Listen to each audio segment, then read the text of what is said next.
welcome you all to the League of Women Voters Forum and Debate for the County Commission District 4 race.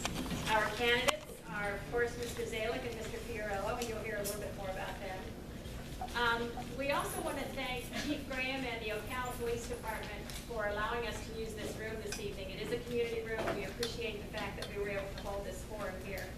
For those of you who are not familiar with the room, the restrooms and water out that door, this is probably a good time for you to silence your cell phones. We would appreciate it if there are no unexpected interruptions. And I'm going to direct your attention. By the way, my name is Allie Gore. I'm co-president of the League of Women Voters of Marion County. And I'm going to direct your attention to the PowerPoint up there. I'm going to tell you a little bit about the League. We are a non-partisan grassroots volunteer organization with local, state, and national levels of organization. And we were founded in 1920 by men and women who believe that women deserve the right to vote. We continue to do what we can to support voting rights for all citizens.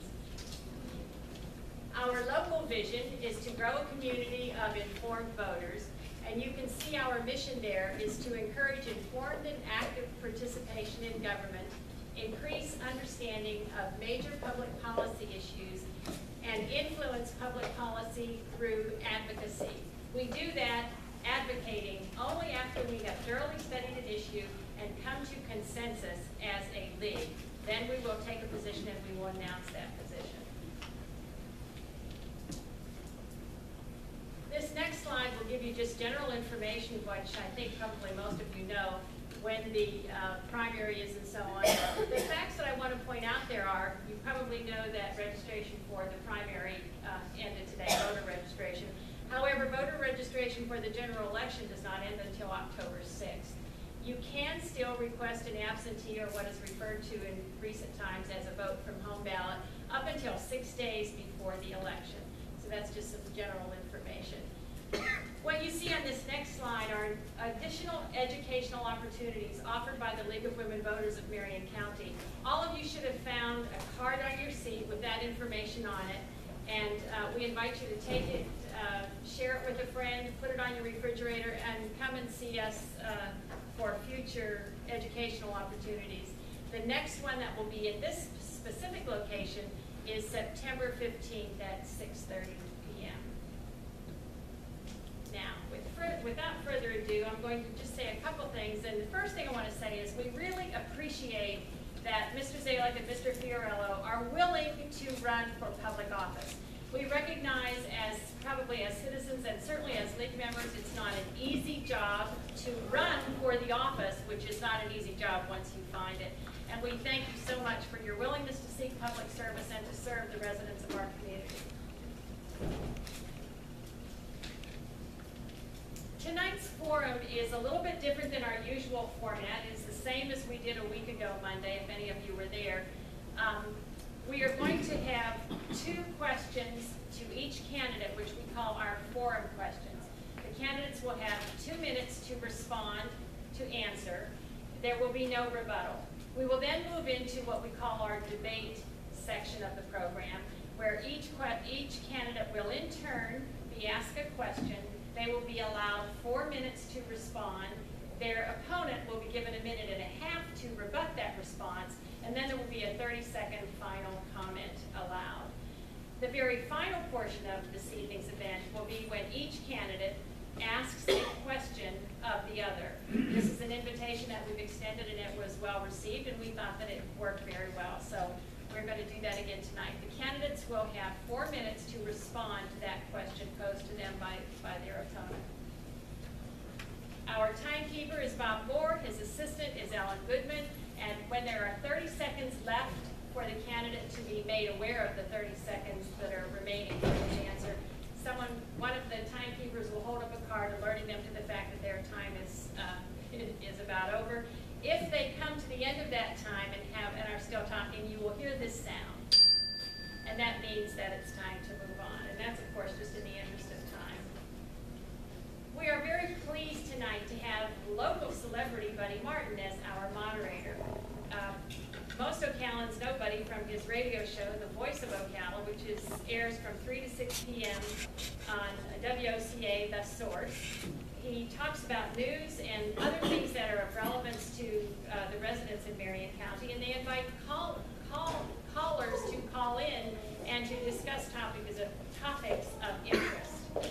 Buddy describes his show this way. He says, quote, "I like to think of it as an electronic picket fence where we lean over and talk to our next door neighbors about the things that are important to us in the world."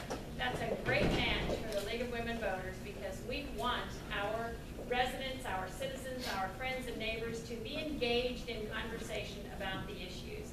We thank you so much for being here tonight. We hope that when you leave, you will be a better informed citizen than when you came. Buddy, I'm going to turn it over to you. Thank you very much, Allie. Thank you very much. Thank you. Gentlemen, nice to see you tonight. I have one very important piece of business to do first, if it's okay. I have to get my selfie, okay?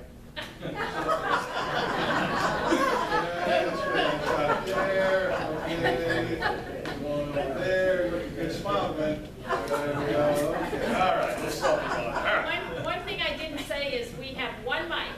So since I project very well and Buddy projects very well, we're going to allow the candidates to share the mic. So you'll see that maneuvering back and forth. That's usually the candidates that think I know. In our case, it's us, so there you go. Another piece of business real fast is I've had wealthy gentlemen on my radio show, and I know them both. I want to make absolutely certain I pronounce their names right, okay? Let's just say Fiorella. Very good, sir. Now I'm going to say this. I've heard it said Zalek and Zalek. Let's get it cleared up right now. Carl, which is it going to be? Zalek. Thank you. I got it right. That was not wrong when you're on the show, so thank you very much. All right, Al, you'll guide me through this, and we're going to show the slides. Yep. Basic information here about the county commission and the job these candidates are applying for. This obviously is the words on the screen. Board of County Commissioners oversee Marion County's 24 departments and offices and its $521 million budget. Wow, that's a lot of money. Secondly, your tax dollars paid for. This is something I've learned a little bit reading this myself. I didn't know this completely. Your tax dollars paid for. Fire rescue, EMS, roads, growth management, libraries, parks and recreations, all important to our community. Indigent health care, local judicial systems in Marion County's 5 constitutional officers. Can you name them? I missed one. Sheriff, clerk of the court, property appraiser, supervisor of elections, and tax collector. Next slide, Marion County. People ask me this question all the time. What's the size of your county? Mary, yours, you probably know back there, in the woods probably, but 337,000 population officially. Majority of the residents live in the unincorporated parts of the county. These 5 municipalities, could you name them without looking? Maybe Ocala, Bellevue, Allen, McIntosh, and Reading.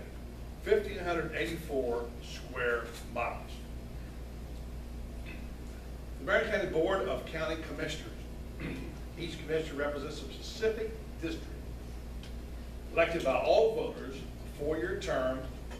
Candidates do not need to live in the district he or she are running in to represent. I didn't know that until now. Candidate must reside in their district once elected, however.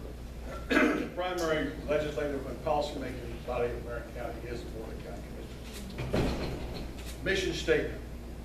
Marion County provide professional and resourceful public services for our citizens through the strategic planning and cost-effective implementation of county initiatives generating positive results that set the standard for quality local government. Just did 3 hours of talking break, but my throat is still dry. District 4. The candidates are Led Fiorella, Republican, Chris Tanner, the write-in, who's obviously not here tonight, and Carl Zalek, Republican. This question comes up a lot on my show. Florida is a closed primary state. What does that mean? In Florida's primary elections, voters may only vote for candidates in their respective party. Republicans vote for Republicans. Democrats vote for Democrats. If a primary election features candidates from only one party, that party's primary then becomes open to voters from all parties. Finally, keep it closed. However, as in the case of the District 4 seat, when someone files to run as a write-in candidate, it creates an opponent, which again closes the primary. In order for voters to outside this party to vote, they would have to change their party affiliation, which we know some people have done. All registered voters can vote in the general election, so changing voter registration back can be done at the voter's convenience. More information can be found on this at the Supervisor of Elections website, votemarion.com. Commissioners' salaries, based on a formula related to changes in Marion County's population. Commissioner compensation, $78,519, with benefits, $103,000. Commissioners have the authority to reduce their salaries if they so desire. Marion County, per capita income, $21,191. Average household income, $39,770. Marion County has June unemployment 2014 was 7.2%, 70.3%, or 58,364 Marion County residents below poverty level. Poverty level families of four, $23,850 is the mark. Couple, $15,730 for an individual, $11,670. As for the candidates, both candidates have served one term on the Marion County Board of County Commissioners. Mr. Fiorello from 1988 to 1992, Mr. Zalek, 2010-2014. Okay, it's time now for questions. Valley, is that correct? We require a 2-minute response. No rebuttal. Same question for each candidate. Mr. Zalek would be first, Mr. Fiorello second. What would convince voters to rehire you for this position? The microphone if you need it. Can everybody hear me okay? Yeah, good and loud, right? The reason why I'm running again is very simple. First, I believe that we all need principle-centered leadership. That's one of the things I try to provide every day. My faith gives me the opportunity to try to make sure that I can hone in those skills and become a better man, quite frankly, every time I get to step on the platform. The second thing is that because I believe in our families, I believe that you can ask anybody in our community and they will say our strength, our very core is the family. It is what gives us the strength to be the community we are, and it's what I look forward to giving more opportunities. I have 3 beautiful children and a wife of 13 years. I want my children to have every opportunity they can to succeed. We know that's possible for Marion County because we've got great people that have gone on to succeed in whatever they dreamed of. And so I want my children to have that opportunity. I want them to be able to come home and call Marion County home. And I want my mom and dad in their golden years to enjoy this place. So what have we done? We've brought in 3 different solutions in the last 3 years. First thing is, when I got on the board, I said that I would provide a solid waste solution, and we did just that. We solved solid waste for the next 30 years, providing a savings to the taxpayer of $65 million. Secondly, I was able to spearhead, with the help of our board, compressed natural gas, bringing that to our community, being the only privately, it's a private-public partnership with Reliance Petroleum. They're the folks that have the diamond oils in town. You'll probably recognize that symbol. That has given us the opportunity to save money year over year and provide American jobs all across this country by using domestic fuel made in the United States of America and not foreign oil. We will continue to provide solutions moving forward, and I believe that's why, if I may humbly ask, for your vote. Thank you. Thank you, Mr. Zalek. Mr. Fiorello. I am Glenn Fiorello, and I have the honor of serving as a county commissioner from 1988 to 1992. When Marion County really went through a change from being a rural community to the urban community that we enjoy today. And one of the reasons I'm a candidate was I believe your voice is not being listened to. Started with Amendment 11. Amendment 11 was something that we had the opportunity to vote on. They gave a tax credit to certain senior citizens that qualified. And 61% of the residents of Marion County voted for that. And all my opponent had to do was ratify it, and it would have been law. And I believe in the sacredness of the ballot. A lot of veterans lost their lives. A lot of veterans served so I could have the opportunity to vote. And that vote wasn't listened to me, that was a slap in the face. So that was one of the reasons I'm a candidate, to make sure that if you actually do vote on something, we're going to listen and make sure that it's taken care of for you. I saw that, then I saw the wasteful spending. And everyone always talks about wasteful spending. Public safety means number one. And when I saw that was taking place buying utilities and buying buildings that we have no right going involved in government.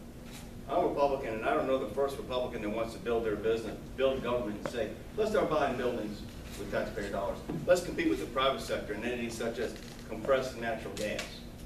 I don't believe in any of that.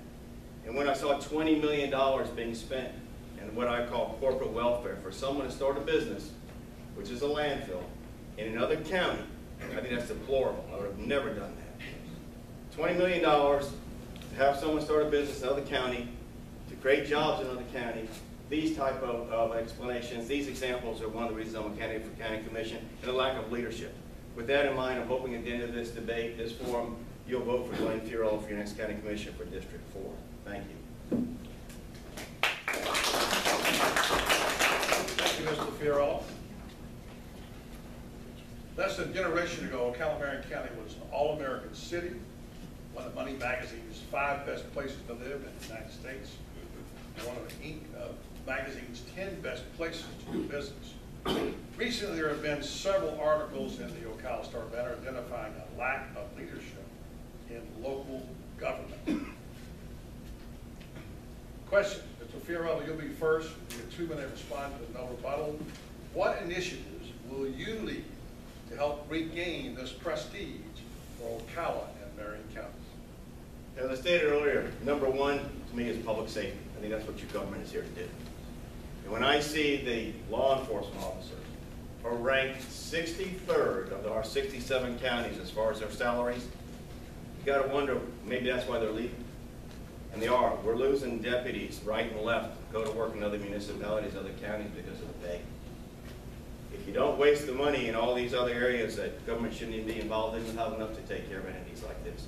When I see fire service, when I see firefighters who have chosen their profession to be a firefighter and locate here in Marion County, are leaving and working in other municipalities, that's probably the first thing you need to do is work on your public safety.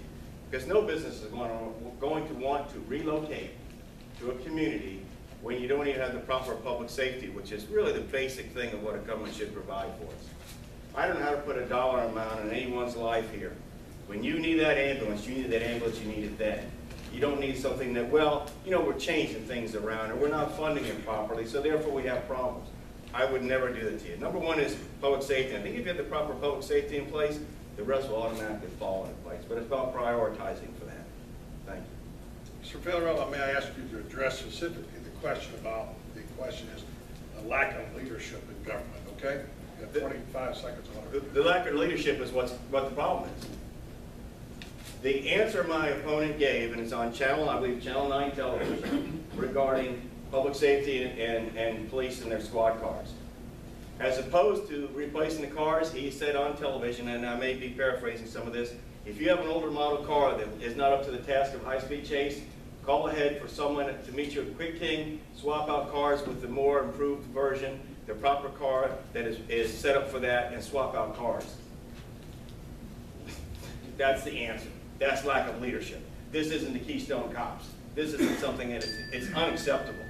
Thank you. All right, thank you. And Mrs. Zellick, if you need to go 5 seconds over, we won't hold it against you, but let me address this one more time. I'm sure we stick to the questions. And the question is, what initiatives will you lead to help regain this prestige for Ocala and Marion County? Yeah, buddy, I think that's a great question. And it's not what will you do, it's what I'm already doing. As your county commissioner and as being, quite frankly, elected by my peers to be the chairman this year, it has been a great experience. And I think that we are continuing to lead. If you look at where we were just 3 years ago, 14.2% unemployment, right? Hardest hit community in Florida, correct? Where are we today? Unemployment now, I don't buy into all the unemployment numbers, I'll grant you that. But we're at 6.6% today. Ranked, what is it? 7.2. Sorry, 7.2. It's been fluctuating back and forth. you know, and the reality is that we were ranked on Forbes, the only community in the state of Florida ranked for future job growth, number 5. No other community in the state of Florida. We've been cutting taxes, getting rid of the things and barriers that prevent business from coming. We recruited companies just like FedEx, Kraus International, or Kraus Technologies, R&L, iGlobal. We recruited Schneider Logistics. All of these things are continuing to come to form an incredible community, one that we can all be proud of. That's the leadership, not only that I will provide, but am providing, and will continue to make sure that our community is prosperous. Nothing in our community is more important than providing opportunity.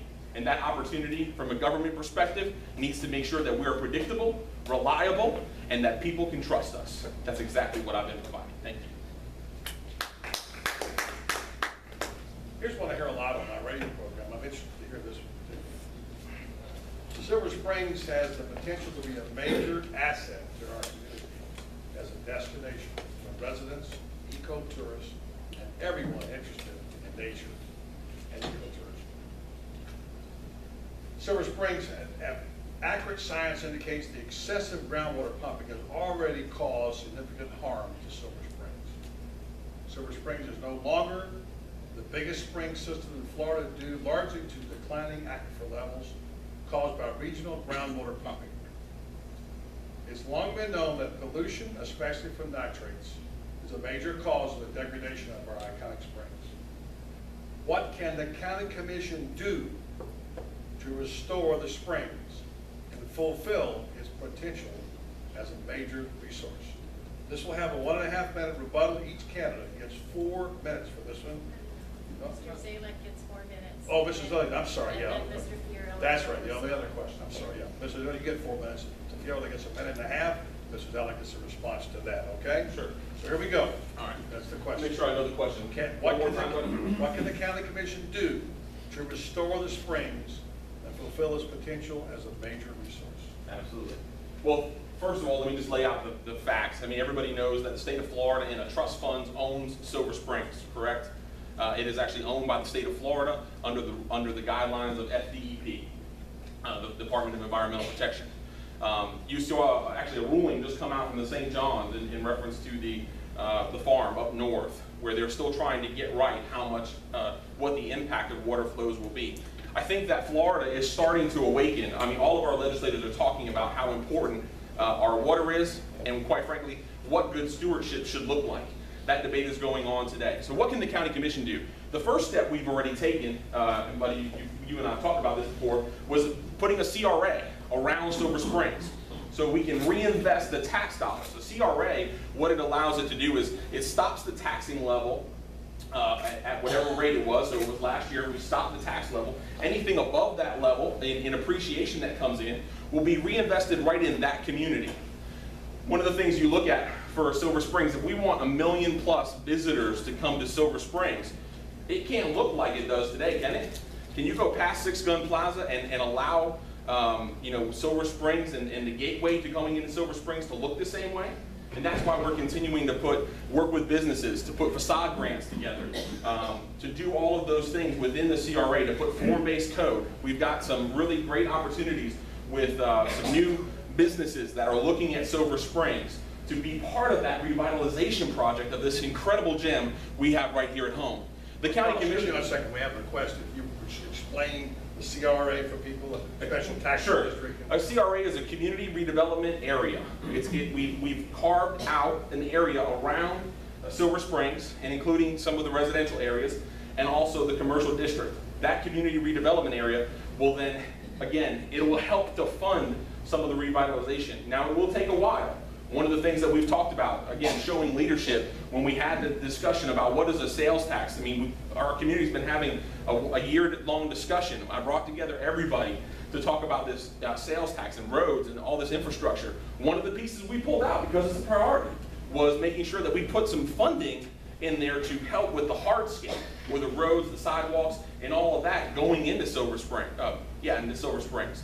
So all of those things will be very important. We also, from the county perspective, we also help to fund all the bitmap, which is how does the water flow, where does it go, TRMDLs, which is the total maximum daily load of nitrogen into the springs.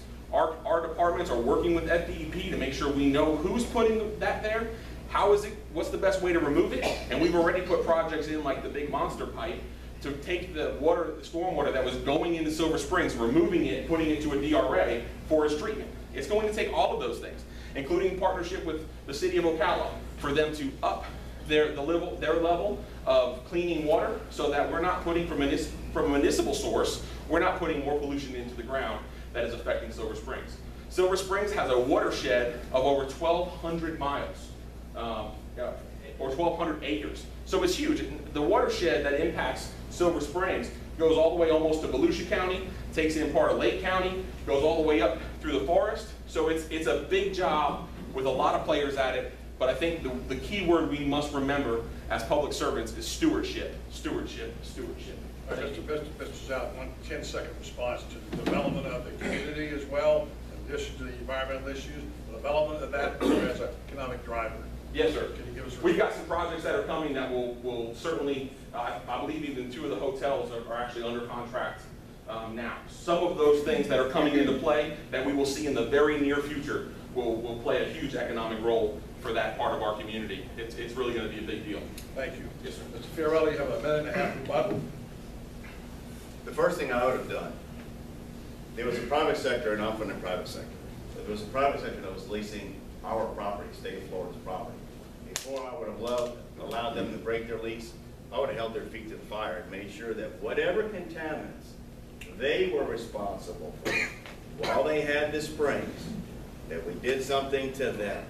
Because when's the last time you leased somebody something and said, well, let's take it back the way you know, whatever you do, you don't need to fix anything. Never.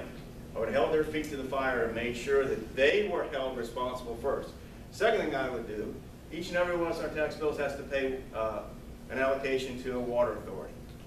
I would have marched myself right in, if I was the chairman of the county commission, marched myself right into the water authority and said, you need to help Marion County residents now. That's the second thing I would have done. You've got the players in place. We don't need to reinvent the wheel. You held those at first that were leasing the property, held their feet to the fire. Second, you get with your water authority and demand that they work with us to help clear that up.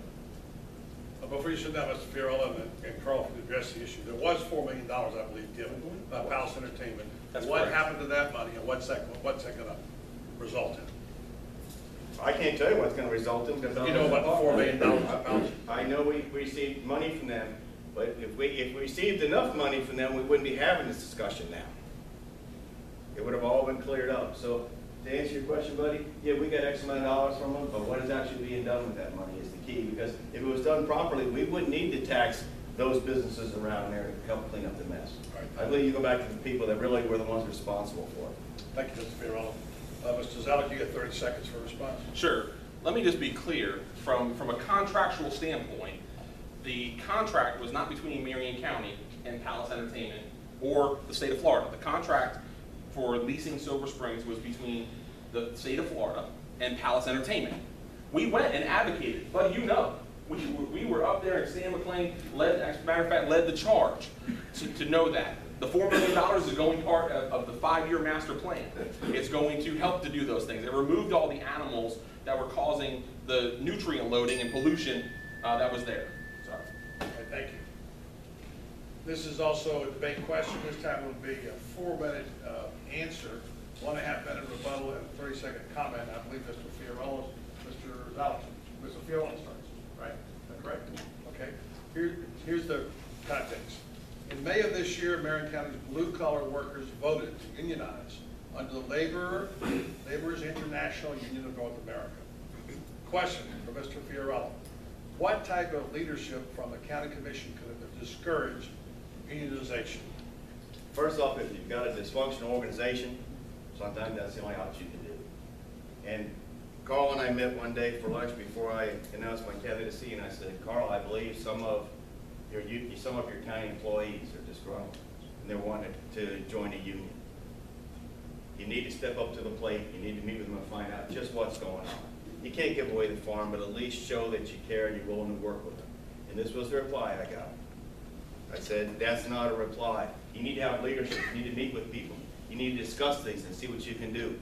And like I say, you can't give away the farm, but at least you can meet with them. So as far as these men and women who are joining the union, it's a shame it comes to that. It really is. But first off, you need to stop it before these things even happen and have the proper talks with them. Let them know that you care about them. Let them know what you can and cannot do and why you can and cannot do various things. And I think all that was skipped. And I guess they had no choice. I'm not in their shoes, sir, but I guess they felt they had no choice. This is their profession. This is their community. This is where they wanted to stay. And that is the only reason I can think of that joining the unions. I think the question is too, what type of leadership could have been provided? The proper leadership would have never allowed that to happen. The proper leadership would have sat down and talked to them. I've owned 2 businesses in my life. One I started in 1968, and one I started in 2000. Every one of the men and women that worked with me throughout the years, if there was a problem, we sat down and we talked about it. And yes, I couldn't give in everything that they wanted, but once I heard what their concerns were, and they knew what my concerns were, we were always able to work things out. And that's what leadership does, and that's what those who really wanted to step up to the plate and do what needs to be done. You must have a dysfunctional organization, seriously, for them to lead, to want to go into that role of the union. And with all due respect, that, to my knowledge, would never really took place, sir. Are you saying more negotiations, or what are you saying? Well, I don't think there was any real negotiations. And you need to at least have the negotiations so you know where each other stands. And how can you make an intelligent decision until you sit down and discuss it with them? Maybe they wanted the moon. I don't know, sir. But I don't think there was enough discussion on the matter before we did that. All right, Mrs. Alec, want to have that in rebuttal? Let's just talk a little bit about the history. When I first got on the board, there was a union negotiation. Now, let me just remind you that the union, when they put a petition into the state, everything goes through a legal process. Communication has to be done in a very short way. We are, in matter of fact, in negotiations, so on behalf of not having an unfair labor practice lawsuit filed against the county, I'm not going to say, I can't say a whole lot about where the negotiations are today and where they are going. But what I will tell you is that the amount of folks that changed the decision to go to a union process, I think was less than 20 people out of 100 and, I don't want to make a mistake, but it was out of just about 150 folks that had the opportunity. When the Teamsters came to Marion County 3 years ago, we won by 15 votes. Prior to that, it's always been a very close piece. And what I can tell you is that any point when you're in a recession like this, people get frustrated. It's hard. It really is hard. It's taxing on people and their families. And sometimes emotions get the best of us. But I will tell you this, is that my job, and my job has always been, is to make sure that I take care of the taxpayers, that I work with them, and that I defend them. Thank you. Mrs. Alec, 30-second response, Mr. Fiorillo. The question's never really been answered about what leadership roles would you do to stop this from happening. I'll go back to it again, buddy. You sit down and you talk to them. That's the first step you do. Whether you have a problem at home, or wherever the case may be, you have to have the proper communication. And once you know where that staff or those employees, where their problems are, hopefully you can work through it so they don't have to join you. And I believe all that was remiss, sir. If it actually took place, there's a good chance they would have stayed and not joined you.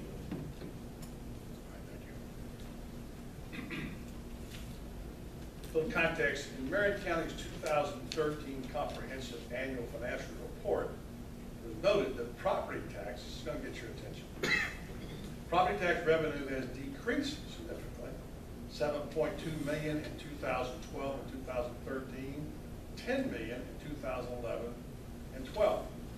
The report also stated there were no significant increases or decreases in expenses in any function of the governmental activities during 2013. Instead of cutting expenses, the Commission uses reserve funds to meet budgetary requirements. As conservative candidates, once reserve funds are depleted, what would you propose to raise the revenue or eliminate services? Mrs. Alec, this starts out with your 4-minute response and a minute and a half for rebuttal by Mr. Fiorillo, followed by your 30-second response. Okay, so this starts to get very interesting as you go through the budget years. But when you talk about 2009 versus 2013 expenditures, you've got some really different financial circumstances. In 2009, the county generated a surplus of a net financial position. We increased our net financial position $37.5 million through fiscally conservative practices in a time when the recession was well under the way, as everybody knows. The county continued to generate surplus of the net financial position all the way through 2012. While maintaining a stable countywide millage rate, providing relief to the taxpayers, we realized that there was a $9 million difference. The $9 million difference in 2013 was mostly because of capital projects being overturned. If you don't finish a capital project in the year that it was started, the next year it's still accounted for in the accounting process. So that's why it actually looks like it's a greater number of expenditure when you have the capital folding over to the next year. Here's the bottom line. The millage rates have stayed flat. We have not increased property taxes. We've been doing that through a fiscally responsible policy. As reserve runs down, I mean, the whole point of having reserve is so that you have an opportunity to make the best decisions you can, right? I mean, if you have reserves in your business, you don't want to the next day go and really raise the rate of your customer. And so I think as you see all the things happening, again, 14.2% unemployment going to 7.2%. You have all these different things happen. You've got all the construction that's moving. As that construction comes online, different properties come online. I think we're going to be able to make it out, and that's what I think some of our forecasting is starting to show, is that we have a real great opportunity to position ourselves for success in the future. So I hope I answered that, buddy. Is that to your satisfaction? Well, maybe you could talk about the revenues in general. I know we're talking about property taxes right now, but there are other ways of raising money, not taxes. For instance, let's say sales tax, we'll be off of that. But generally speaking, how can we raise revenue without eliminating some of the services? Are there other ways to do it? At this point, yeah, I mean, you would be right. I mean, the only thing that you could do if you wanted to fix all the roads right now is to put a sales tax on the ballot and see if the voters want to fix their roads right now from a revenue standpoint. And of course, fees. But who wants to pay tremendous amount more fees? I don't know. So I think what we're doing by positioning ourselves in the way we are today is preparing us for success as we come out of this recession. Remember, we're in the middle of a recession. People are still having a hard time finding a job. People are still having a hard time paying their bills. The last thing we need to do is increase taxes so much that it overturns that, and continues to put people in bad position. I really believe that the position we're in is a good one. It's financially viable. Our auditors say it's viable. Our chief financial officer, David Elsperman. I mean, we're working with everybody to make sure we put Marion County in a position to prosper by recruiting these new companies. I believe that if we fix the economy problem, if we recruit businesses, give jobs, have some prosperity and a little bit of opportunity, lots of families get to benefit from that, and we'll have a great future in Marion County. All right, one more moment if we have a second. Okay, will you address the issue? Will there be a 1-cent sales tax on the ballot this fall? I don't know. To be honest with you, the county commission is still doing workshops. What we've done at this point is had projections done, and so we're still discussing, especially the roads. I mean, the roads is a real issue and has a potential of being on the ballot, I think. And I'm not sure where we're at because the rest of the sales tax that has been talked about is about reoccurring costs. Reoccurring costs are ones that you have every single year. So to use a sales tax for reoccurring costs, where the sales tax ends at some point, is really difficult to justify. And so that's the very debate we're having with the county commission. All right. One of your questions was about reserves. Let's say money for a rainy day in case there's a problem. Anyone in business, he or she knows that's something you never let evaporate and go away. You have to have the money for the unforeseens. And once that starts going away, you get yourself boxed in a corner. Now, you asked about questions on how to raise the revenue for various things. Lack of leadership stopped it from being on your August 26th ballot. If someone puts their political career so that ahead of what's best for Marion County, we've got a problem. And that's exactly what took place. There was no reason that you voters didn't get the opportunity to vote on the August 26th ballot when it's our election for the 1-cent sales tax. Whether you want to impose it on yourself or not, it never happened. It never materialized. The day before it was cut off as far as time, my opponent asked the county administrator, how many more days do we have to wrap this up, whether or not we get on the ballot? The county administrator said, 1 day, this is it. So it never made it, lack of leadership. What I would have proposed, put on the ballot for public safety, police, fire, and ambulance, and roads. It's up to you to vote it up or vote it down. But that would have been the first step I would have done. The best that can happen is it goes on the November ballot. School board has theirs on their November ballot, and I bet you dollars to donuts they both fail. I bet you they both fail and it goes back and then push to make sure that it's put on the August ballot. So. All right, thank you, Mr. Farrell. Do I have a rebuttal or no? Yep. Okay. All right.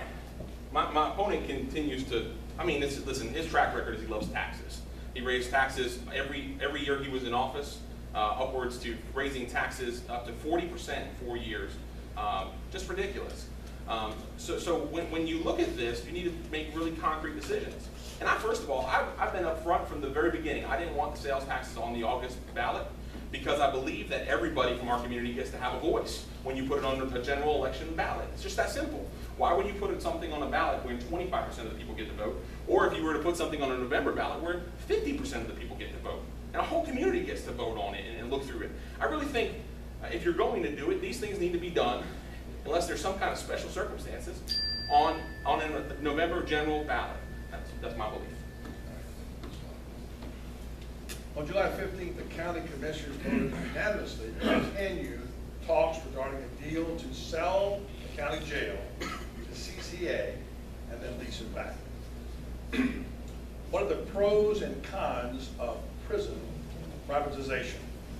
Mr. Fiorello, we need a 4-minute initial response. You, Mr. Dallek, one and a half minute rebuttal. Mr. Fiorello will have a final response. How many minutes do I get? 4 minutes. 4 minutes. 4 minutes. The pro is if you're CCA, great deal for you. What a sweetheart deal. You're going to get an opportunity to give someone $50 million and over 20 years, what's come to $116 million payoff? I'll take that all day long, that investment. The con is you, the taxpayers of Marion County, purchased that jail in so many words for your taxes over the years. I do not want to see it sold. It's a well-run operation. It needs to remain in your government's hands because that's public safety #1. But what bothers me is all of a sudden it was like the militia came through to the sheriff's department and came through to the jail. We had no discussion about this, and all of a sudden everybody's on their toes because CCA may come through and want to take this facility over. It's almost like bid rigging. A company is allowed to come into a facility where its competitors are not there to discuss with an elected official about possibly bidding on this project. What happened to the other individuals that are in that line of work? How come they weren't included? What was discussed in that meeting that you and I aren't privy to, or that only CCA was privy to? No, it's a negative for Marion County. Everywhere they've gone and done something like this, the communities have wanted to get them out of there. And what happens after 20 years when they're leasing the facilities? Which makes me think somewhat of Silver Springs, the attraction. When that individual left us with a mess. What kind of mess are they going to leave us when they leave that facility? No way would I vote for that. And in leadership, I would have reined that county commissioner and said, who do you think you are going in there, marching in there like you're taking over the jail? County commission is supposed to work as a group. It's supposed to represent us. We didn't even know anything like that was going to take place. No, sir. You would not get Fiorello's support to lease that jail in that situation that I've just discussed. It never happens. It's bad for Marion County. Thank you. Mrs. Alec, you have a rebuttal? Yes, sir. I actually agree with Mr. Fiorello. I think it's a bad deal. It's not going to work. When they came back with the proposal that hit our desk, it wasn't going to work. Commissioner McLean has been leading that particular debate. The whole thing started back 2 years ago, almost 2 years ago, when the sheriff came with a $20 million budget request. And so from that, we looked at every single thing. What can we turn over? What can we do? How can we figure out how to increase funding for the sheriff's department? And that was part of the process. We went through the jail, we went through food services, we looked at the farm. We went through everything, trying to find ways and opportunities to cut costs, do something different, whatever we could do. And that's where this discussion came from. I believe as a citizen, I want my elected official to turn over every single rock, not leave one unturned before they would ever think about raising my taxes. And so that's exactly what we've done. The only thing we did was allow Commissioner McLean, he came, and just out of respect, you know, for another commissioner, he came and said, I can have 30 more days. We granted it. And that's a respect thing for your fellow board members. You don't get up there and yell at them. How does that work? You think that one board member is just going to intimidate the rest of them into doing whatever he wants? That's not going to work. It's a team. Thank you. Bottom line, we need to make it very clear after tonight, give all of us peace of mind that Marion County Jail is not being leased, not being sold, it's staying as it was, but the sheriff do his job operating that jail. We need to send that message out loud and clear, because the last thing we want to do is take away from the trust factor in our government that any day something like this can happen. So it's very, very important that we just cleared the air. It's not going to happen. Thank you. This is the final part of our segment. This is where the candidates actually ask each other a question. They have really whatever time they need, and there's no rebuttal, no answer response, right? Correct. So I believe Mr. Zalek, you'll be first. You get to ask the question first to Mr. Fiorello, and he'll respond, and then you'll have your question. Yes, sir.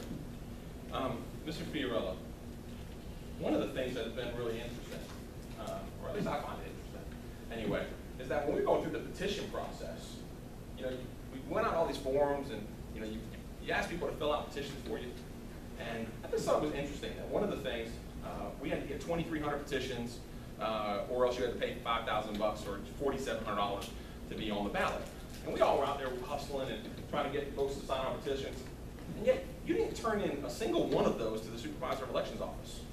I'm just curious why. Can I respond? Sure. That shouldn't sway you one way or the other, whether you vote for Fiorello. I've worked my entire life, those of you that know me, so that I can do what I'm doing right now and follow through with my passion for good government. And I've worked hard enough that over these years I've been able to take my $4,700, and I have skin in this game. I didn't get the petitions signed, enough of them signed, because when I verify them, I'd see a lot of times the dates were wrong. Individuals in a hurry, they might write their birth date for the same date that they were signing. I thought, you know what I'll do? I'll reach in my own pocket. So I've got $4,700 of my own skin in the game. That's commitment, but it's what you should do. And I did that. I worked hard so I could afford to do that, and that's the reason I took that stand. My turn? Yes, Mr. Fiorello, you get to ask a question. And I'm not trying to be antagonistic whatsoever, and I've numbered some of these, Carl, and I'll go over them if you like. I want to paint a little picture of what it was like when I was a county commissioner back in 1988. And I'm looking at Gail. I served with Commissioner Cross back then, and Dr. Gilman's in this room, and they can vouch for what it was like. When I took office in 1988, I inherited a $20 million voter-approved tax increase for pennies for parts, which preserved environmentally sensitive land. Also, the courthouse and the parking facility was in play. And the minute I sat down, that was approved also. And that was also a bonded project. So the minute I sat in that seat, Glenn Fiorello basically inherited a $40 million debt that we, the taxpayers, had to pay. I really didn't have any voice in it. I'm going to paint a little picture of what it was like, and maybe, Carl, I've numbered some of these. You can tell me if you like. Is he allowed to? No, I'm sorry. No. Maybe you can respond at the end. Okay, pick and choose which of these you don't think I should have supported. We didn't have 911 back in those days. Didn't even have it. We were a very rural community, but we had the proper leadership to make the right thing happen. We had 2 jail pods for Marion County, public safety.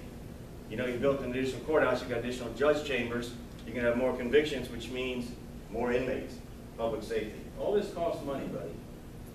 We had a paid and volunteer fire departments. It was real tough on the paid personnel to, how can I say, do their job to the best of their ability. When even though you've got the best intended volunteers willing to help, it's tough to make the two work.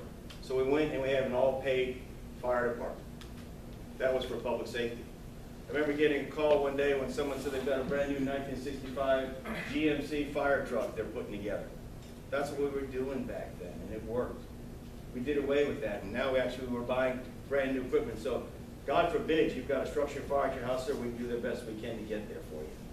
But you have to ask the question. I'm getting the question of, what is it out of all these things that really were not necessary? I'm going to go on this one. Sometimes they say history, this is important, I think. History repeats itself.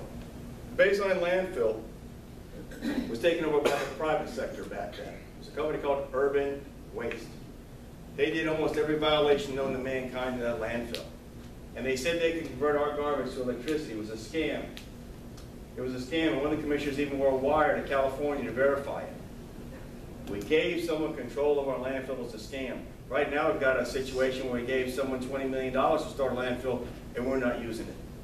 I hope and pray we're not in a similar situation, because I remember being subpoenaed from the state attorney's office, no, the grand jury investigation on that case. I hope and pray we don't run into a similar situation with today's landfill. My concern is that we have a great county. We were going in the right direction. I don't want to see us destroy some of the good things we've already done. Question. My question for Commissioner Zalek is, which one of those items, Carl, if you were to had your choice, if you were a commissioner back then, would you have not supported? Okay. And I can repeat them. I'm just just trying to get a feel here.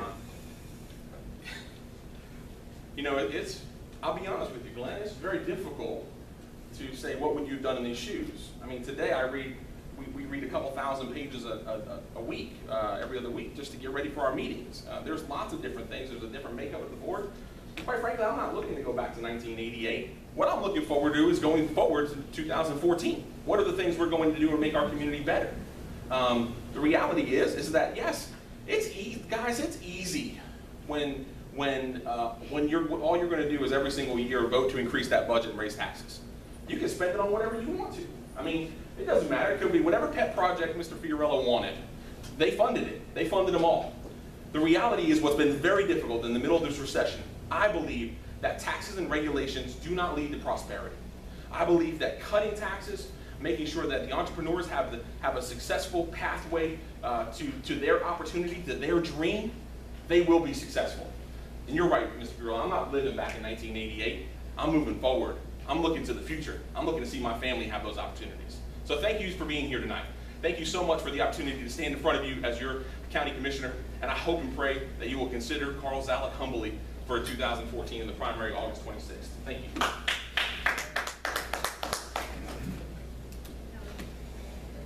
I just want to say that the primary election is August 26th. Thank you, gentlemen. And the voter registration ends today, right? It's over, right? So, absentee or vote from home ballots can be requested online or by phone up to 6 days before the election. Early voting August 16th to 23rd. The League of Women and Voters appreciates the Ocala Police Department for participating in the effort to grow a community of informed voters by providing this space and equipment. Please exercise your right to vote. And I want to say we thank you for being here. I want to say also I'd like to give a hand to the League of Women Voters.